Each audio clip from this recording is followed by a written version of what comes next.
Uhum. Sim.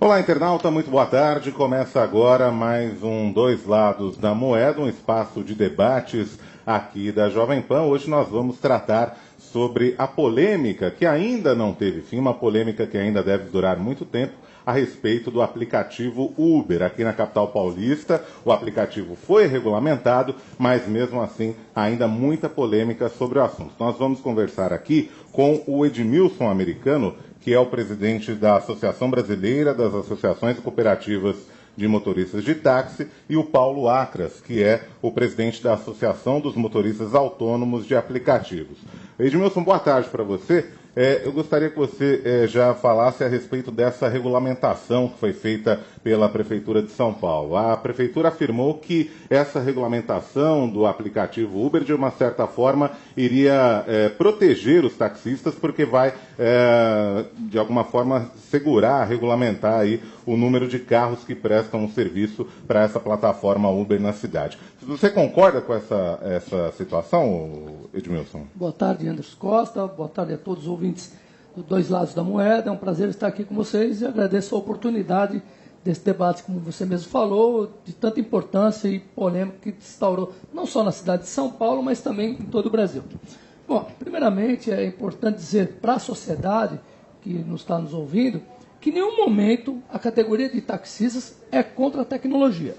O tempo todo leva a uma parte da opinião pública a acreditar e a acreditar nós que nós não somos contra a tecnologia. Não somos, tanto é que muito antes desse aplicativo, dessa plataforma, nós já utilizávamos de tecnologia através de plataforma de aproximação de usuários a clientes de táxi. Agora, não dá para a gente concordar com o prefeito e aí vai estabelecer a seguinte ordem cronológica. O prefeito do PT está perdido, totalmente perdido, ele não tem planejamento, com todo respeito, ele ora faz uma coisa, ora faz outra, muda tudo aquilo que fez. Fato concreto dos corredores de ônibus. Até pouco tempo, ele fazia audiências públicas dizendo que o táxi atrapalhava o transporte coletivo da cidade, querendo a todo custo tirar os taxistas das faixas e do corredor de ônibus. E aí, do nada, sem estudo, sem planejamento nenhum, ele resolve liberar para todos os táxis e agora até para os carros particulares que atendam os passageiros. Bom, então está perdido e por quê? Em setembro foi aprovada uma lei na Câmara Municipal por 43 vereadores dizendo, como não poderia ser ao nosso ponto de vista, que veículo particular não pode fazer serviço remunerado de passageiros. Isso baseado até nas leis federais e no próprio Código de Trânsito Brasileiro, artigo 135 e 107 e artigo 231. Então, dizendo claramente que você, para transportar, fazer serviço de transporte de passageiro remunerado, o veículo tem que ser placa vermelha, tem que ser licenciado para dirigir. Aprovada a lei na Câmara, o projeto de lei, o prefeito demorou até o último dia para sancionar essa lei ou vetar. Logicamente, um prefeito com um pouco de responsabilidade e organizado deve ter ouvido seus setores técnicos e as suas secretarias. Após isso, ele tomou a decisão e sancionou a lei, dizendo que carro particular não pode transportar passageiro. Ato contínuo a sanção, ele praticamente no mesmo dia lançou um decreto dizendo que aquela demanda possível que a imprensa falava e que a sociedade pedia, que eram os veículos, carros pretos, com ar-condicionado, com banco de couro, trabalhando só através de aplicativo, sem taxímetro, ele lançou isso daí, colocou 5.000 táxis pretos para rodar na cidade, cobrando, é isso que é importante a sociedade saber, o governo do PT cobrou R$60 mil de cada taxista, e não só taxista, de quem tinha o conduto táxi, inclusive ex-motoristas da Uber, e motoristas que estavam na Uber. Agora, o Paulo, você concorda com o que ele fala, que os taxistas demonstraram nesse período que eles são favoráveis à tecnologia? Você concorda com isso? Não, eu procurei o Edmilson desde o início. Eles têm demonstrado, sim, interesse em aceitar uma quantidade limitada de motoristas, que não prejudique a categoria deles e que dê um pouco de liberdade para a gente. Mas essa situação não tem avançado. Eu sou favorável realmente. O Edmilson falou muito categoricamente a respeito da legislação. Eu gostaria de falar de uma lei mais importante, que não depende da aprovação de ninguém, que são as leis econômicas. Da forma como está sendo colocado, a Uber pratica concorrência desleal. Os taxistas não vão sobreviver com nós cobrando uma tarifa abaixo do custo.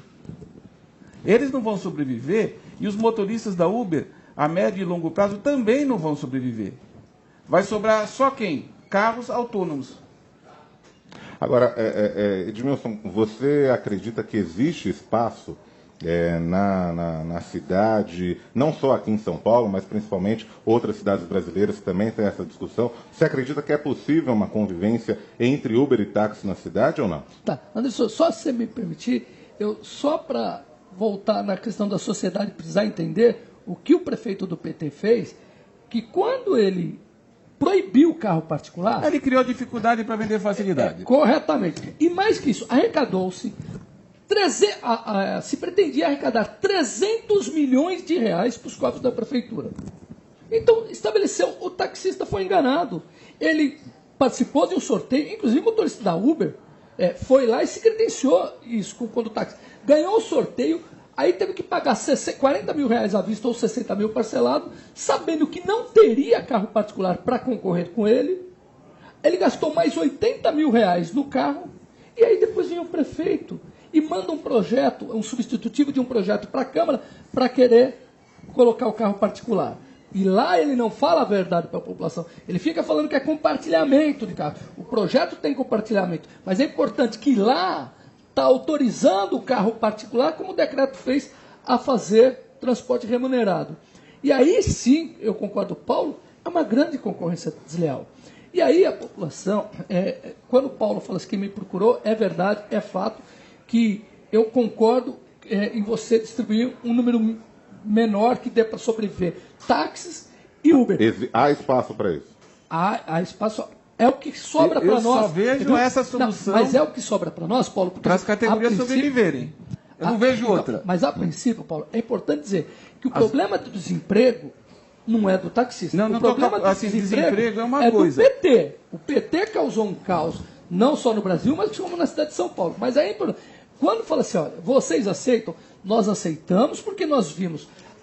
É aquele negócio, olha, não dá para a gente está percebendo o afã, a vontade, essa vontade louca do Haddad, que inclusive nos traiu. É importante que a sociedade saiba que o prefeito Haddad reuniu conosco, Anderson.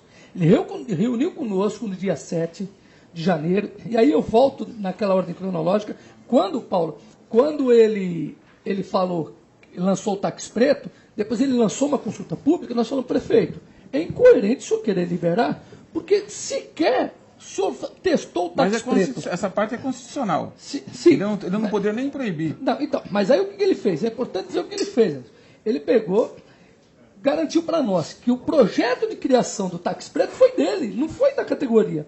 Aí ele criou, colocou mais 5 mil carros na praça, ou seja, congestionando mais o trânsito, colocando mais 5 carros da própria categoria para concorrer com os próprios táxis, e aí o senhor sequer vai testar o resultado do táxi preto. E aí, agora, Edmilson, só para a gente continuar a conversa, alguns internautas estão perguntando sobre a questão dos protestos dos taxistas. Foram protestos violentos na cidade.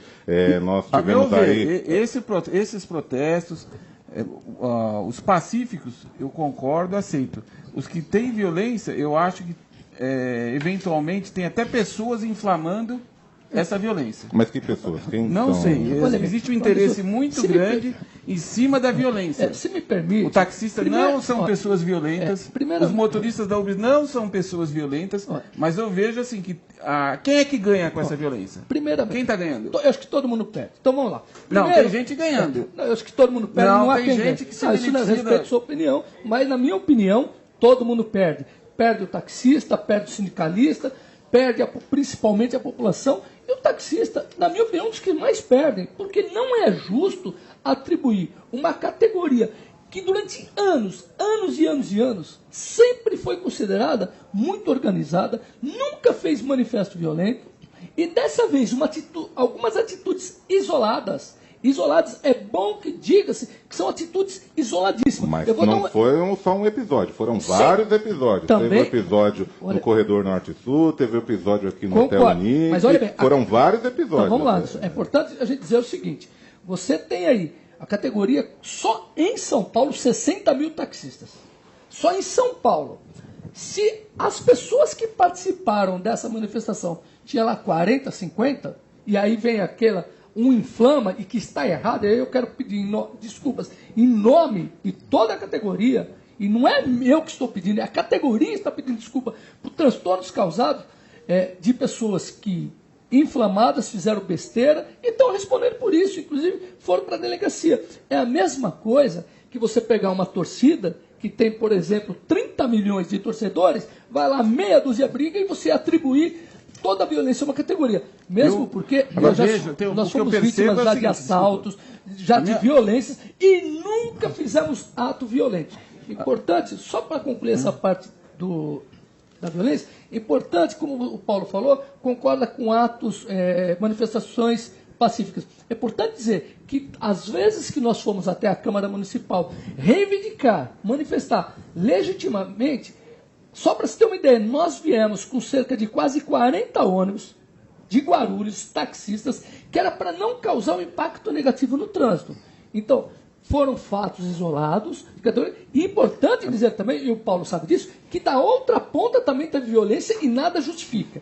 Porque você também tem, nas redes sociais, motorista da Uber armado, fazendo ameaças. E aí você não pode falar que são todos motoristas da Uber. Paulo, como é que você realmente vê tem violência? Pessoas armadas, a gente nota, tanto nas redes sociais, no WhatsApp, policiais, ex-policiais armados de ambas as categorias. No Villa Country, tem diversos episódios que têm acontecido corriqueiramente, né, nesses estabelecimentos. O que não pode acontecer, né? Não pode acontecer. Eu só vejo uma saída. Seria os taxistas se unirem aos motoristas de aplicativos e estabelecerem uma política de equilíbrio econômico. Essa é até uma pergunta que o nosso internauta, o Jorge, mandou. Por que os taxistas não trabalham com a Uber? Por que existe essa resistência de se trabalhar de forma conjunta? Na realidade é o contrário. Vamos lá. E aí tem um grande segredo da Uber. A Uber, como o Paulo falou, ela quer escravizar o ser humano. Ela quer escravizar. A Uber, ela tem um grande segredo que a sociedade, se ela não se inteirar e não participar ativamente do debate, ela vai pagar lá na frente. Pessoas despreparadas, que não sabem avaliar os custos da manutenção do automóvel, que não sabem quanto custa manter um carro na rua. É a Uber que faz isso. Isso realmente acontece. Só que assim, uma coisa é isso, outra coisa é... Eu estou colocando a seguinte situação. Eu procurei o Edmilson, procurei o Ceará, procurei o Natalício. Desde o início, essa foi minha postura, postura econômica. As duas categorias não vão sobreviver nessa guerra de preços. Que é uma, como eu disse, é uma concorrência. Você acha que elas vão acabar se digladiando e as duas vão... Não vai sobrar nenhuma nem outra. Não vai sobrar. Um recado maior para a sociedade. Eu tenho avisado, a sociedade lá na frente vai pagar. Porque o grande segredo da Uber é fazer, como o próprio Paulo está falando, ele está falando, é baixar o preço ao limite que não dá para a pessoa trabalhar, não dá para sobreviver. Quando ela levar à falência toda a categoria de táxi e ela dominar o mercado, ela põe o preço que ela quer. Porque o preço não é controlado pelo poder público. Mas assim, a minha dificuldade, desde o início, eu vou falar assim, procurei os 3 maiores sindicalistas aqui de São Paulo, que eu mencionei, e a minha dificuldade é o seguinte, eles têm dificuldade de expor a sua opinião clara. Eles já notaram que realmente vão ter que apoiar o sistema de aplicativo com uma limitação. Mas devido a serem presidente dessas associações, eles têm uma dificuldade de expor essa opinião publicamente. Tá, então, Paulo, só se me permitir, aí é uma avaliação sua, então a gente tem que só te falar. Não é uma dificuldade. É importante dizer o seguinte, que a categoria entende como um serviço irregular e ilegal. Se você falar que a categoria quer e a sociedade não deveria permitir isso, e as pessoas respondem que veículo particular transportar, se fizesse serviço de passageiro, nós não concordamos. Agora, um prejuízo menor, aquela do mais vale um mau acordo do que um... Dividir o bolo. O que? Um pedacinho. Mas estão dividindo o nosso bolo, né? Que é um bolo da legalidade. Agora, é importante dizer que quem não aceita o diálogo o tempo todo é o prefeito. Por quê? Baseado, nós verificando todo o problema, a gente vê a força que o poder público, o governo o executivo estava exercendo na Câmara Municipal de São Paulo, que é uma vergonha você trocar cargos e ameaçar vereadores, se não votar, demitir cargos como são na grande imprensa. Mas isso é uma que parte... 140 vereadores... Legal, vamos falar da parte econômica. Agora, Edmilson, uma pergunta para você. Você está falando que é um serviço ilegal, é um serviço irregular, mas vamos falar a realidade. É um serviço que está sendo muito utilizado. Não dá mais para se pensar num universo sem o Uber hoje. Não dá para se trabalhar em comum acordo? Eu vejo uma queda de braços entre os taxistas que buscam manter o monopólio e entre a Uber, que também quer o monopólio. E quem vai perder isso aqui? São os motoristas da Uber e são os taxistas. É assim que eu vejo. Os taxistas já entenderam a necessidade, mas assim, se nós não chegarmos a um acordo, você muito bem sabe que vai ser 8 ou 80, ou tudo ou nada. Então vamos lá. Primeiramente, quando se fala em monopólio, categoria de taxista não tem monopólio. É a mesma coisa que falar que os padeiros, só eles que fazem pão. É como o médico faz uma medicina. Não existe monopólio de taxistas. Os taxistas se concorrem entre eles, os taxistas, as cooperativas e as empresas se concorrem entre elas. Tanto é que o melhor taxista sempre fideliza seu cliente. Então, essa questão de monopólio não existe. É uma categoria de taxistas. Não tem, é a mesma coisa que fala assim, o monopólio dos transportadores escolares. Quem não é transportador escolar, realmente, de fato, não pode transportar passageiros. Agora, quando você fala assim para nós, mas não existe a possibilidade de um acordo, que o Uber é uma realidade equivocada, porque a discussão o tempo todo, Anderson, leva a nos remeter a falar de Uber. A nossa discussão não é Uber. A nossa discussão é veículo particular fazendo serviço de transporte remunerado de passageiro. Isso aconteceu nos anos 30 em Nova York, quando veio aquela crise da Bolsa. Mas, Edmilson, agora a gente não adianta a gente ficar mais discutindo a legislação, porque há um decreto e agora o serviço é legal. Não tem como a gente... agora o serviço é legal. Na cidade de São Paulo é legal. Há um decreto que permite agora. Primeira coisa é o seguinte, há uma lei e há um decreto. Bom, tem a hierarquia das leis. Isso vai se discutir no judiciário, porque um decreto... Mas uma lei sancionada. Está crescendo, Edmilson. Uma lei sancionada pelo prefeito Haddad. Já está indo para outros estados, outras cidades. Só para concluir, como teve em várias cidades no mundo, inclusive nos Estados Unidos, que o Uber não foi aceito, na mesma condição. Mas é importante dizer que essa questão da legalidade vai se discutir. Mas é importante dizer, quando você falou, Edmilson, não dá para a gente, de repente, como está aí o pessoal, a categoria fez um gesto. Mesmo não concordando, ela fez um gesto para o senhor prefeito e para a Câmara Municipal, e aí vai ao encontro do que o Paulo falou. Né? Olha, é importante, Uber está aí, vamos aceitar? É aquele negócio, mais vale um mau acordo do que uma boa briga. Então, o que a gente precisa para assinar esse acordo? Então, o que nós falamos? Precisa da vontade, não do afã do prefeito Haddad, do PT, querer só arrecadar dinheiro. Porque nós fizemos uma proposta baseada, vamos estabelecer, porque é bom para a sociedade, vamos estabelecer regras para o Uber. Vamos tem um decreto, só é interessante para a prefeitura e para a Uber. Parece que foi a Uber que fez o decreto. Só que assim, eu quero resolver com você. Eu quero saber o que nós podemos fazer, sair daqui, para resolver essa situação. Paulo, quantos motoristas você aceita? Paulo, ou você aceita uma coisa, vai ser tudo ou nada. Você tem um poder executivo que ele é ditador e não ouve. Ele não ouviu os motoristas parceiros do Uber e não ouviu a classe dos taxistas. Para os taxistas, quantos carros da Uber poderiam circular na 5 cidade mil. de uma forma que não prejudicasse o serviço dos taxistas? Nós precisamos fazer uma avaliação. É isso que... Eu acho que a gente não pode sair um número, não é responsável, falar assim, olha, vamos aceitar 2 mil, 5 mil, 10 mil, 15 mil? Tem que se fazer um estudo. É isso que a Uber esconde todos os números dela do poder público. Ela entra pela porta dos fundos, não dá explicação para ninguém, não fala quantos veículos tem, então você tem que ter um estudo. É importante dizer que o prefeito do PT, ele enfiou 5 mil carros a mais na rua já do táxi preto. Sim. Isso não é bom para a mobilidade urbana. O que está por trás de tudo isso, Anderson, que é importante que a sociedade saiba, é que a incompetência do PT para dar um transporte coletivo de qualidade, digno, e aí ela coloca mais carros na rua. Quando você fala que coloca O Uber... decreto em si, ele estimula a concorrência desleal. Evidente. Esse decreto, por que ele estimula a concorrência desleal? Porque ele não permite, por exemplo, eu colocar um Mercedes-Benz, um BMW, para atender o serviço, porque isso seria oneroso para o passageiro. Mas ele permite eu colocar um carro no valor mais baixo possível para quebrar os taxistas. Isso que eu sou contra, quebrar os taxistas e quebrar os motoristas da Uber também. E porque aí eu não queria deixar a discussão ficar só limitada Eu não estou a favor dos taxistas. e é só motorista Eu estou parceiro. defendendo os motoristas olha da bem, Uber. Então, Só que assim, eu mas, sei que a saúde dos motoristas da Uber, a saúde financeira, depende do apoio dos taxistas. Assim como os taxistas, eles dependem do apoio dos motoristas. Anderson, é importante dizer assim, para o debate, eu acho que é isso que o ouvinte, que é a maior massa, ele espera ouvir de nós, a discussão nossa não é só o taxista, coitadinho do taxista, coitadinho da pessoa do... Por trás de tudo isso está o consumidor.